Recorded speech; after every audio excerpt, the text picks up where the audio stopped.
ये मेरे हाथ में क्या हो गया है? मुझे तो अभी देखकर पता चला, पहले तो पता ही नहीं था। हेलो फ्रेंड्स, आप लोगों का स्वागत है फिर से मेरे नए ब्लॉग में। आज क्लास से आकर देखा तो मेरा घर का ताला बंद था। सारे के सारे लोग पता नहीं कहाँ चले गए थे। और फिर आते ही मैं सबसे पहले खाना चढ़ा लेती हूँ और खाना चढ़ाकर सीधे चली जाती हूँ दूध दूहने के लिए, क्योंकि आज मेरे घर में कोई नहीं थे तो मुझे अकेले दूहना पड़ा।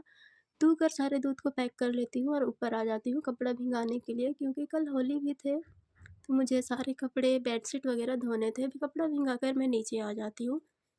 आजकल मैं काफ़ी ज़्यादा बीमार रहती हूँ तो डॉक्टर से चेकअप कराया तो मुझे पता चला कि मेरे शरीर में ब्लड की कमी है, इसलिए मुझे डेली सुबह चुकंदर खाने पड़ते हैं, जो कि इसका स्वाद मुझे बिल्कुल भी पसंद नहीं, लेकिन भी खाने पड़ते हैं ब्लड की वजह से। फिर मैं आ जाती हूँ। दवाई खाने के लिए मैं भूल गई थी, क्योंकि ये खाली पेट में ही खाना था, लेकिन मैं चुकंदर खाने के बाद खा लेती हूँ।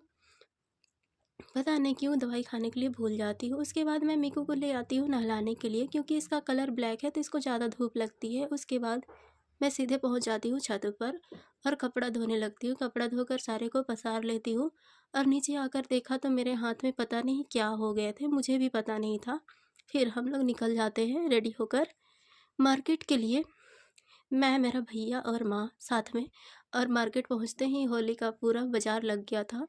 माँ को हम लोग छोड़ देते हैं मार्केट में ही कुछ सामान लेने के लिए, और मैं और मेरा भैया सीधे पहुँच जाते हैं वी मार्ट, क्योंकि भैया को शॉपिंग करना था, लेकिन मेरे भैया को तो कुछ पसंद ही नहीं आया। फिर हम लोग पहुँच जाते हैं वी टू मॉल। फिर वहाँ भी मेरे भैया को कुछ भी पसंद नहीं आया तो हम लोग निकल जाते हैं और पहुँच जाते हैं माँ के पास, और किराना का सामान लेकर वापस निकल जाते हैं घर के लिए।